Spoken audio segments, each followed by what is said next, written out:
수년 전에 외신을 통해서 접한 한 기사가 참 인상적이어서요. 이 기사의 내용은 그런 것이었습니다. 인도에서 일어났던 한 사건을 전하는 그런 내용인데요. 인도에 사는 한 사람이 살고 있었던 지역은 굉장히 오지였다고 그래요. 산이 둘러싸 있었고, 그래서 문명으로부터 이렇게 멀리 떨어져 있는 그런 지역이었어요. 마을에 사는 사람들이 차를 사도 차를 끌고 올 수가 없었습니다. 그래서 산 너머에 차를 세워두고 걸어서 산을 넘어와야 할 만큼 그렇게 외지였었던 그런 지역이었어요. 마을 사람들은 정부를 향해서 요청을 합니다. 터널을 뚫어 달라고. 그래서 마을로 들어오는 길이 열리고, 그래서 자동차도 들어오고 문명의 이기도 경험할 수 있도록 요청을 합니다. 그러나 정부는 돈이 없었고, 그래서 그 요청을 들어줄 수가 없었습니다. 하는 수 없이 그 마을에 살고 있는 한 남자가 나서기 시작합니다. 이 사람은 자신이 동원할 수 있는 그런 유일한 도구인 정이나 혹은 망치, 이것을 가지고 바위산을 이제 뚫기 시작을 합니다. 순전히 자신의 힘을 가지고 그 거대한 산과 그 마주치기 시작을 합니다. 일을 시작하는 이 사람을 보고 마을 사람들은 도우려 하지 않았습니다. 왜냐하면 그건 미친 짓이라고 생각했기 때문입니다. 한 사람이 사람의 힘만으로 그 터널을 뚫는 것은 불가능하다고 여겼고, 며칠 하다가 말겠지 이런 마음들이 있었기 때문에 마을 사람들이 눈여겨보지 않았고 도와주려고 하지 않았습니다.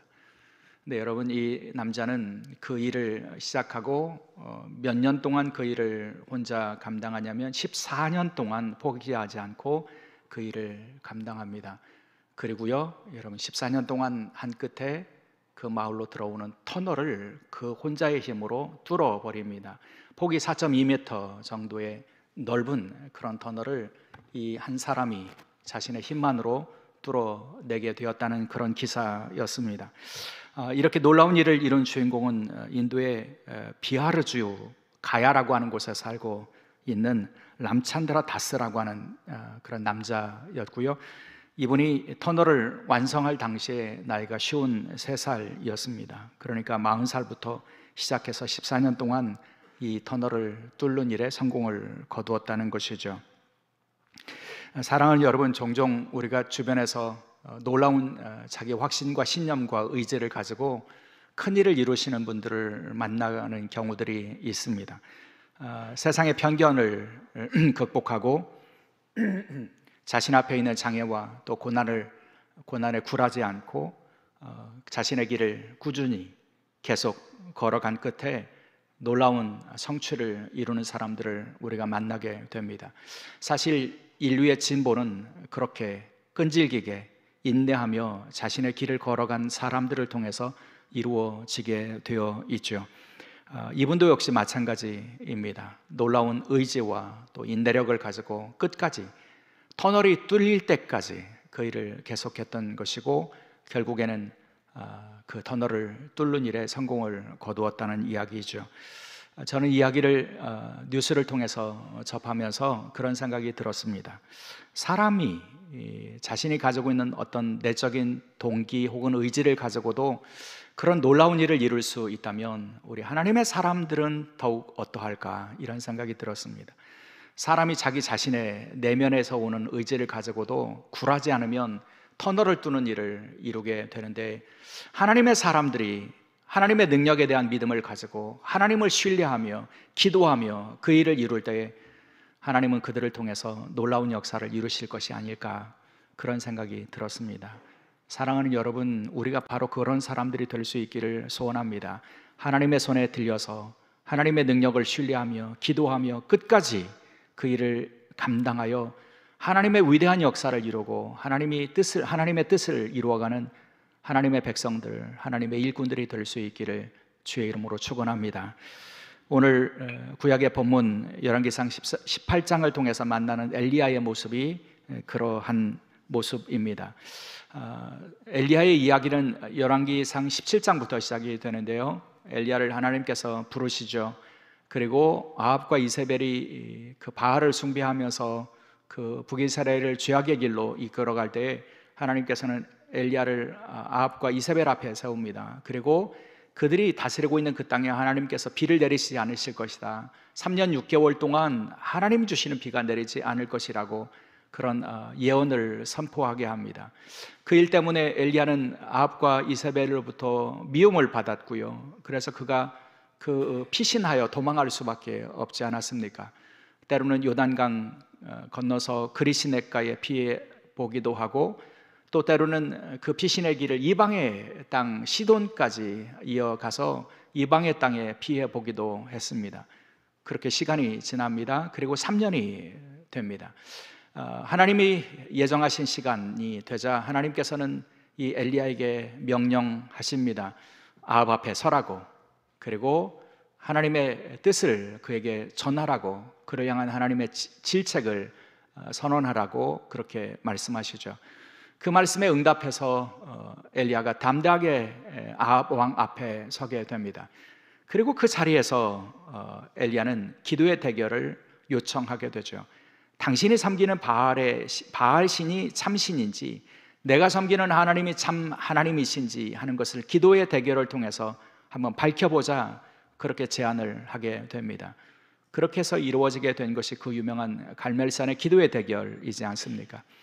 우리가 서로 기도할 때 우리가 준비한 제물에 불로서 응답하는 신이 참 신이 될 것이다, 그렇게 제안하고 기도의 대결을 벌이게 되죠.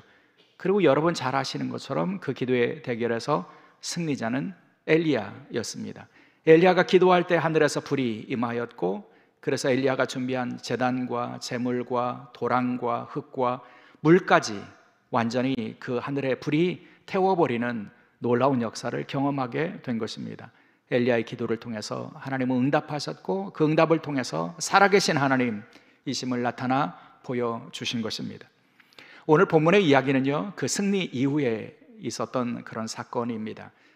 여러분, 엘리야는 기도했습니다. 기도를 통해서 하나님의 응답을 얻었습니다. 기도를 통해서 승리했습니다. 그런데 엘리야의 기도는 거기에서 끝나지 않습니다. 기도의 사람 엘리야는 다시 기도의 자리로 찾아가게 됩니다.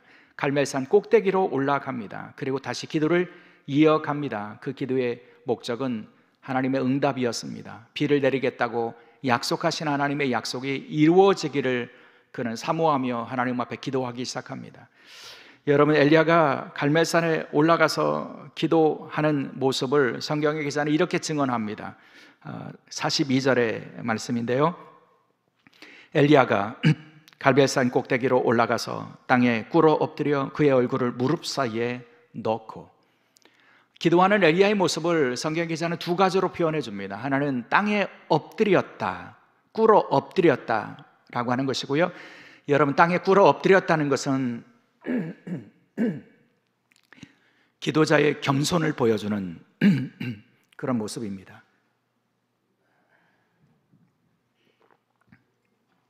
엘리야는 하나님 앞에서 겸손하게 기도하기 시작했다는 그런 의미이고요, 동시에 기도하는 엘리야의 모습을 성경 기자는 그가 얼굴을 무릎 사이에 넣었다, 이렇게 말씀합니다. 죄송합니다.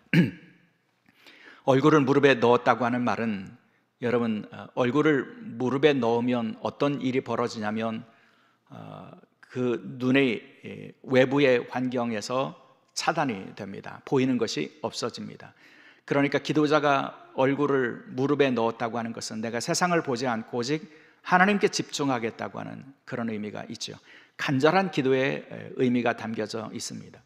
그러니까 갈멜산에서 기도하는 그 엘리야는 겸손함으로 기도했고 간절함으로 기도했다는 것입니다. 그렇게 기도하면서 동시에 엘리야는 하나님의 응답을 기다렸습니다. 사환을 시켜서 바다 쪽을 살피라, 이렇게 명령합니다. 내가 기도할 때 하나님께서 비를 내려주실 것인데 그 비를 몰고 오는 구름이 있는지를 살피도록 사환에게 명령한 것입니다. 기도하고 사환을 보내고 또 기도하고 사환을 보내고, 그렇게 하기를 7번까지 계속합니다. 그 사이에 아무리 기도하고 응답을 기다려도 구름은 일어나지 않았습니다.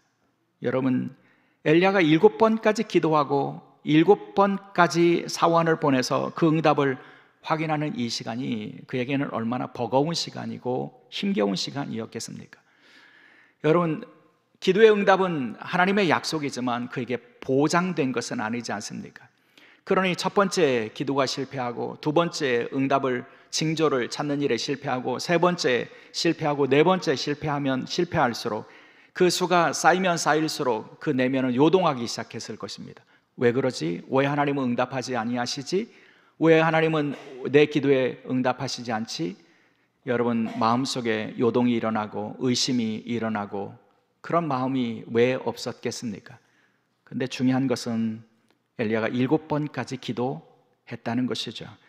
여러분, 7번 기도했다고 하는 것은 완전수 아닙니까? 그러니까 그는 끝까지 하나님의 응답이 이루어질 때까지 기도할 마음을 품고, 그래서 그 요동하는 시간, 의심하는 순간, 회의하는 순간, 그 순간을 극복하고 끝까지 기도하는 사람이 될 수 있었다는 것입니다. 그리고 결국 하나님께서 그에게 응답하십니다. 바다 쪽에서부터 사람 손만한 구름이 일어나는 것을 사원을 통해서 확인합니다.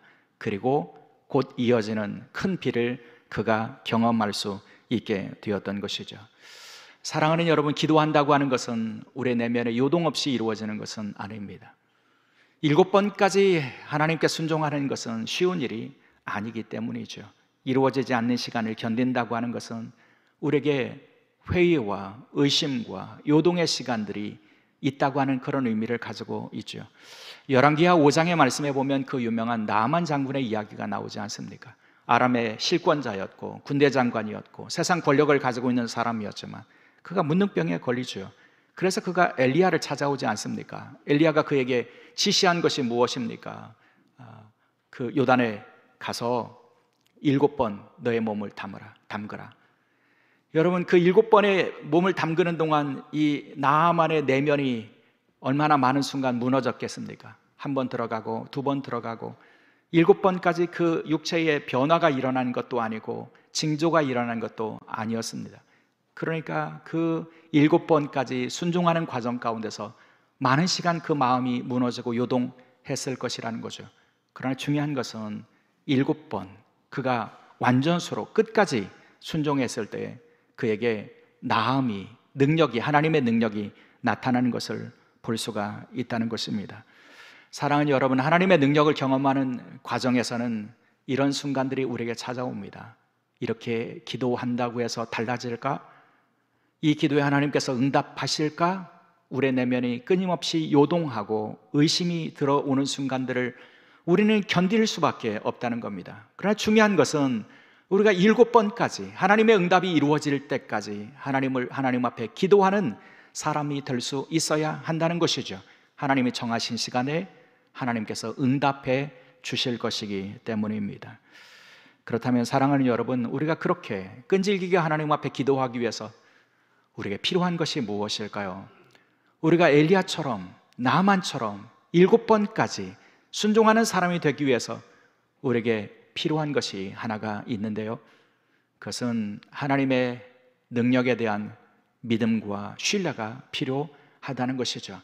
하나님의 능력과 하나님의 살아계심에 대한 여러분 믿음과 신뢰 없이 우리는 그 요동의 순간들을 견디어 이겨낼 수 없기 때문입니다.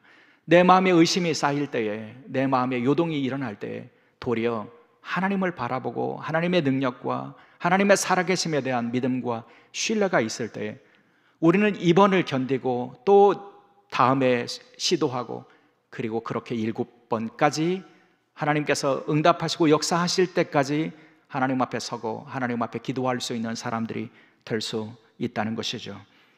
그런데 여러분, 그렇게 우리가 끝까지 하나님을 신뢰하기 위해서 우리가 갖춰야 될 것이 두 가지가 있다고 저는 믿습니다.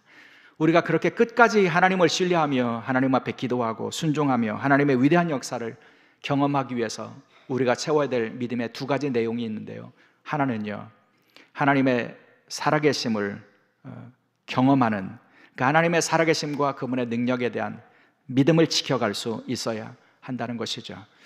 엘리야를 여러분 기억하십니까? 엘리야의 삶에는 하나님의 능력을 경험하는 일들이 매우 많았습니다. 여러분, 그가 그리시네가에 홀로 있을 때 아무도 그를 도울 수 없는 그런 상황에서 하나님께서 그를 도우셨습니다. 하나님의 살아계심을 보여주셨습니다. 까마귀를 통해서도 그의 먹을 것을 공급하시는 하나님을 그는 그 고독의 자리에서도 경험할 수 있지 않았습니까? 그가 시돈으로 갔을 때도 마찬가지입니다. 여러분, 시돈은 이방의 땅입니다. 사람들이 이방의 땅에 하나님의 역사가 나타날 것이라고 하는 기대를 갖지 못했을 것입니다. 그러나 그 이방의 땅에도 사르밧 과부와 함께하는 이 엘리야를 통해서 그의 집에 밀가루와 기름이 떨어지지 않게 하시는 하나님의 능력을 경험했습니다. 그의 외아들이 죽었을 때 그를 살려주시는 하나님의 능력을 그가 경험했습니다. 하나님의 능력을 경험하는 엘리야의 자리는 여러분 갈멜산에서도 마찬가지입니다. 그가 열세의 상황이었고 바알의 선지자들 450명과 홀로 맞서야 되는 승패가 결정된 것처럼 보이는 그 상황에도 하나님은 그에게 역사하셨습니다. 살아계신 하나님의 있음을 그에게 보여주셨습니다.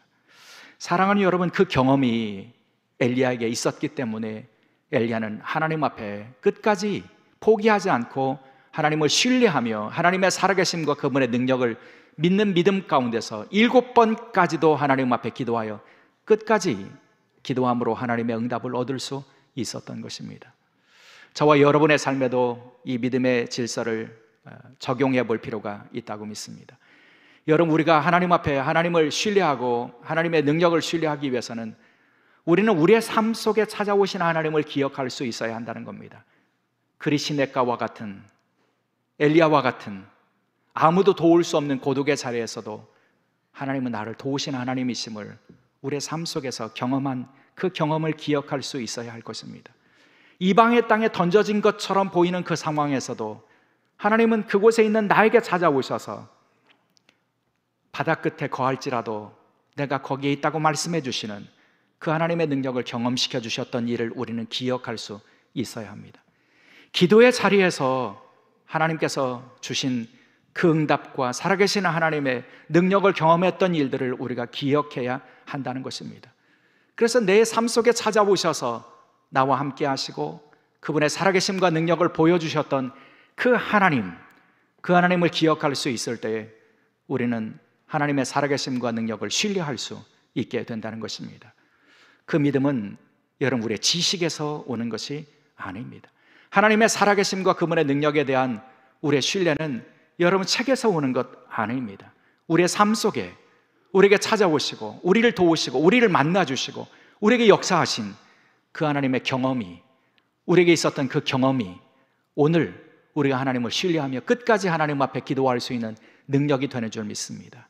우리의 삶 속에 찾아오신 하나님을 기억하고 그 하나님을 신뢰하며 오늘 7번이라도 기도하겠다는 마음을 가지고 하나님 앞에 설 수 있는 믿음의 종들이 될 수 있기를 주의 이름으로 축원합니다.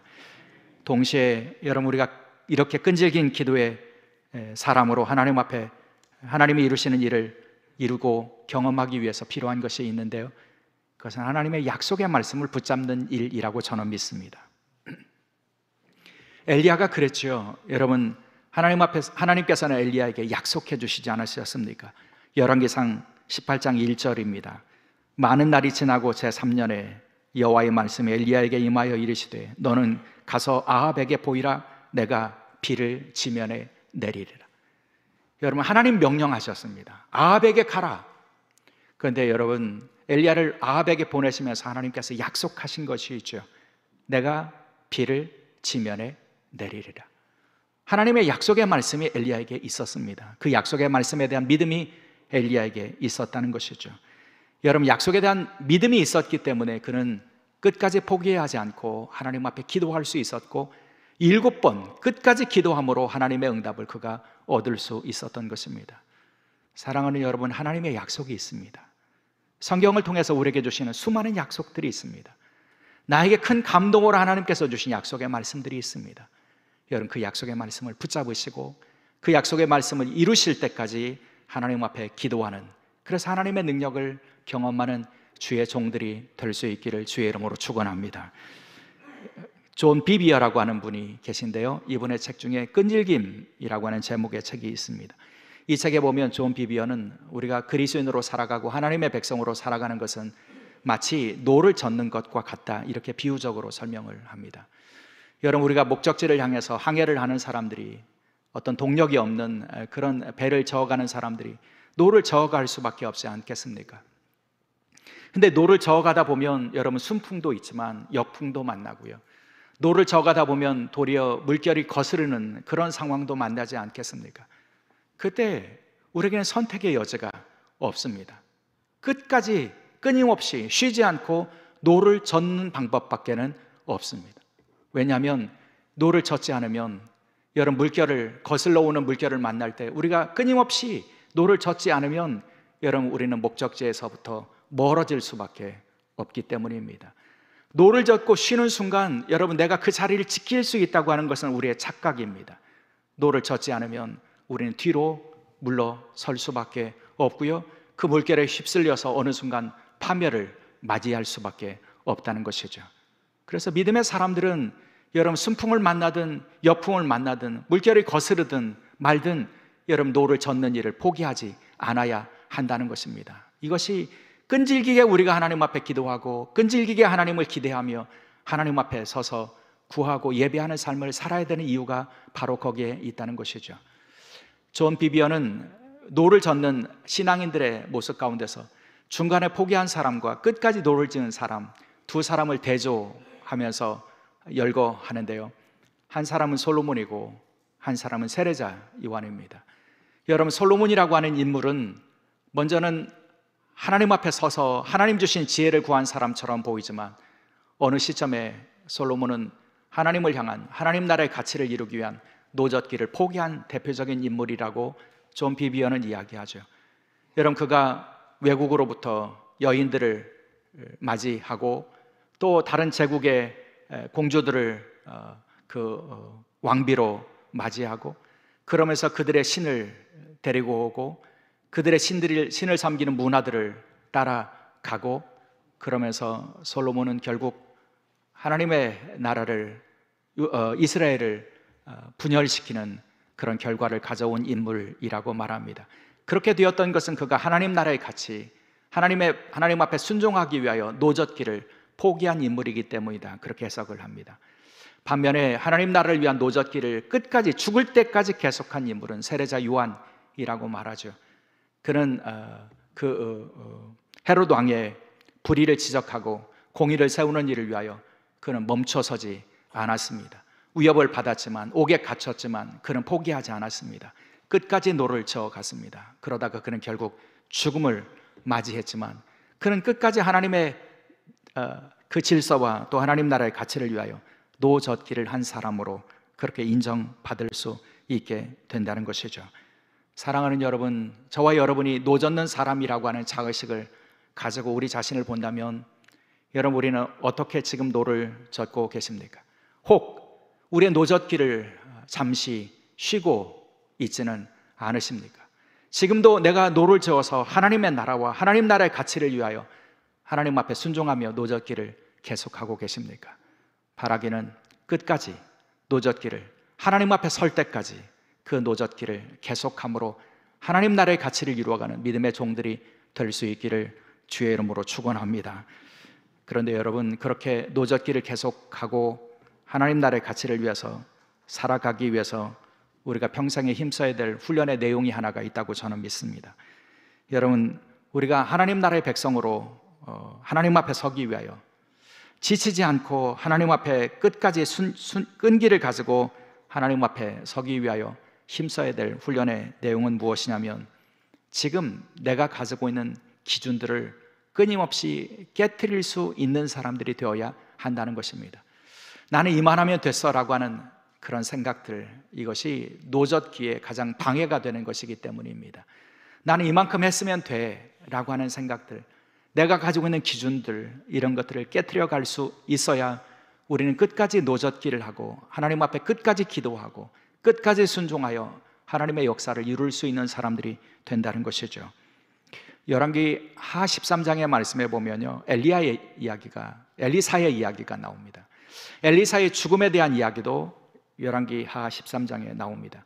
그런데 엘리사가 죽기 직전에 그가 행했던 한 사건이 있는데요, 엘리사가 그 말년에 병들어 죽게 되었다고 하는 소식을 듣고 그에게 의문을 하러 온 사람이 있었는데 그가 여호아스라고 하는 북이스라엘의 왕입니다.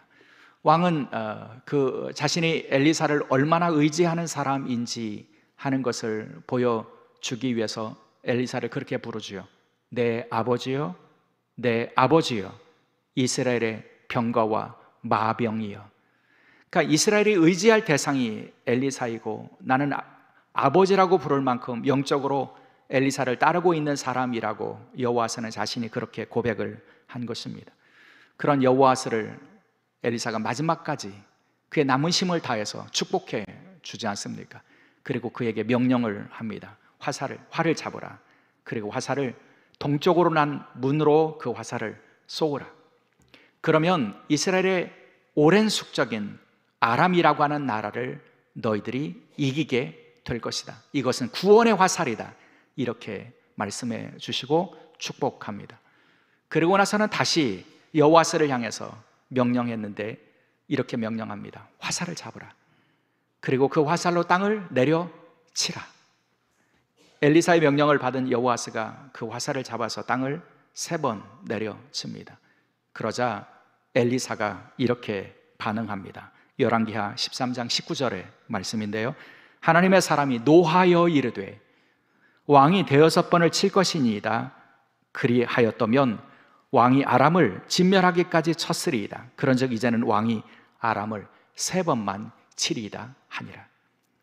여러분, 이 장면을 한번 상상해 보시고 묵상해 보시겠습니까? 참 흥미로운 장면입니다. 여러분, 선지자가, 죽음을 앞두고 있는 선지자가 화살을 잡으라 왕에게 명령했고요, 왕은 그 명령에 따라 땅을 내려치라고 하는 명령에 따라 땅을 내려칩니다. 몇 번이요? 3번을 내려칩니다. 그런데 그 모습을 보고 엘리사가, 죽음을 앞두고 있는 이 엘리사가 화를 냈다는 겁니다. 그러면서 6번은 쳤어야 합니다. 이렇게 요구했다는 거죠. 산술적으로 보면요, 여러분, 3번과 6번은 2-3번 차이입니다. 그렇게 본질적으로 크게 차이가 있다고 느껴지지 않는 그런 차이입니다. 그런데 왜 죽음을 앞두고 있는 엘리사가 분노하며 이 여호아스를 향해서 질책하고 꾸짖었을까요? 여러분, 3번과 6번의 차이가, 여러분, 무슨 차이가 있을까요? 말씀 묵상하며 그런 생각이 들었어요. 여러분, 3번이라고 하는 숫자는 여호아스가 세운 자기 기준이었다고 보여집니다. 자신이 영적으로 의지하던 엘리사가 삶의 마지막 순간 자신을 향해서 땅에 내려치라고 화살을 명령하니까 자신이 성의를 보여줘야 된다고 생각했을 거예요. 그래서 자신이 세운 기준, 3번쯤은 치면 순종하는 것이겠다 생각하고 그렇게 했겠죠. 여러분, 우리에게도 그런 기준들이 있지 않습니까? 우리가 신앙생활을 하다 보면요, 대부분의 사람들이 신앙의 기준들을, 자기가 세운 기준들을 따라서 신앙생활해요. 예배생활 한번 예를 들어볼까요? 주일 예배 한 번 드리면 된다고 생각하는 기준이 있는 분들은요, 그 기준을 평생에 지켜 가십니다. 기도생활도 마찬가지예요. 여러분, 내가 이렇게 기도해야겠다고 생각한 그 기도에 따라서 기도생활합니다. 모든 신앙생활이 다 자기 기준에 따라서 자기 기준을 만족시키는 수준까지 하게 됩니다. 그런데 여러분, 우리가 그때 물어야 될 것이 있습니다. 하나님의 기준입니다. 여러분, 3번은 여호와스의 기준이라고 한다면 6번은 하나님의 기준입니다. 하나님의 기준에 충족했더라면 당신이 아람을 철저히 진멸하고 승리를 거두었을 것인데 그렇게 하지 않아서 3번만 치고 승리하게 될 것입니다. 그렇게 말하지 않습니까? 하나님께서 원하시는 기준에 이르지 못했다는 거예요. 그 차이가 2-3번의 차이이지만, 하지만 그것은 질적으로 매우 중요한 차이라고 하는 것을 말씀해 주고 있다는 것입니다. 사랑하는 여러분, 이것이 왜 중요하냐면 내가 세운 기준을 깨트리지 않으면 우리는 결코 하나님의 기준에 이를 수 없기 때문입니다. 내가 세우고 있는 신앙에 대한 기준을 깨트리지 못하면 우리는 오늘보다 나은, 오늘보다 성장한 신앙에 이르지 못하기 때문입니다. 종종 어떻게 하면 신앙이 자라느냐고 그렇게 물으시는 분들이 있는데요, 그때마다 제가 대답해 드리고 싶은 것은 아주 단순한 이치입니다. 지금보다 조금 더 하세요. 지금보다 조금 더 예배하시고, 지금보다 조금 더 말씀 묵상하시고, 지금보다 조금 더 기도하시고요. 여러분, 3번이라고 하는 여호와의 기준과 하나님의 기준인 대여섯 번은 큰 차이가 아닙니다. 2번 더입니다. 그러나 그것을 채우지 못해서 여호와서는 결국은 하나님께 책망을 받았던 것이죠. 여러분, 그 차이가 중요합니다. 포기하지 않고 끝까지 하나님의 기준의 사람으로 자기의 기준을 깨트려가는 사람들이 끈질긴 신앙의 사람이 될 수 있고, 그리고 그런 사람들이 하나님의 응답을 얻을 수 있게 된다는 것입니다. 사랑하는 여러분, 믿음 안에서 주님의 은혜와 능력을 누리며 살기를 원하십니까? 그러면 우리에게 필요한 것이 있습니다. 끈질긴 신앙입니다. 하나님의 응답이 이루어질 때까지 기도하는 것입니다. 내 기준을 깨트리고, 이만큼 했으면 됐다라고 하는 기준을 깨트리고, 한 번 더, 2번 더 하나님 앞에 나가고 하나님의 말씀에 순종하는 몸부림을 할 수 있는 사람들이 어느 순간 하나님의 기준에 충족되는 사람들이 될 수 있고, 그들이 하나님의 능력을 경험하고 응답을 경험할 수 있게 되는 줄 믿습니다. 지금 우리 교회는 대신방 기간입니다. 대신방 기간 동안 가정들을 방문하고 또 대화를 나누는 도중에 제 마음에 걸리는 것들이 있습니다. 가장 걸리는 것은 뭐냐면 기도의 제목을 여쭤봤을 때입니다. 기도의 제목을 여쭤보면 신방 기록 카드에 몇 년 전에 있었던 기도의 제목과 지금의 기도의 제목이 다르지 않은 경우들이 많이 있습니다. 자녀를 위한 기도의 제목이든 혹은 어떤 문제를 가지고 하나님 앞에 기도하는 제목이든 기도의 제목이 바뀌지 않은 경우들이 있어요. 그러면 미안한 마음이 듭니다. 이 가정을 위해서 기도하기를 더 했어야 되는데, 이런 마음이 들기도 하고요. 그리고 때로는 그런 마음이 들어요. 하나님, 왜 그렇게 오랫동안의 기도의 제목에 응답하지 않으십니까? 수년째 계속되는 기도의 제목에 왜 하나님 응답하지 않으십니까? 하나님 좋으신 분이시라면 여러분, 그렇게까지 미뤄야 될 일이 무엇이 있습니까? 하나님 앞에 엘리야가 기도하는 것을 하나님이 약속하신 것인데, 한 번만 기도했어도 여러분 손바닥만한 구름이 일어나게 하실 수 있는 분이신데 하나님 왜 지체하십니까? 이런 생각이 들 때가 있는데요, 그때 제 마음에 드는 그런 지혜의 음성은 그런 것입니다. 한 번 더, 2번 더 기도하는 것이 필요하다고요. 여러분, 하나님의 응답이 우리의 기준으로 충족되지 않습니다. 그것은 우리의 교만이 될 것이기 때문입니다. 하나님의 시간이 따로 있습니다. 그 시간이 여러분 긴 시간의 차이, 몇 번의 긴 차이가 있는 것이 아닙니다. 2번, 한 번 더, 아니면 2번, 3번 더. 여러분, 그것이 바로 우리가 하나님 앞에 끈질긴 신앙인 가지고 기도하는 비결이 될 수 있다는 거죠. 응답이 이루어질 때까지 한 번 더 하십시오. 하나님께서 역사하실 때까지 2번 더 내려치십시오. 이것이 우리의 신앙이 성장하고 새로워지는 비결이 될 수 있을 것입니다. 그렇게 끈질기게 기도하는 사람에게 하나님의 응답이 이루어지게 될 것입니다. 그러나 하나님의 능력을 경험하는 주의 백성들이 될 수 있기를 주의 이름으로 축원합니다. 기도하시겠습니다.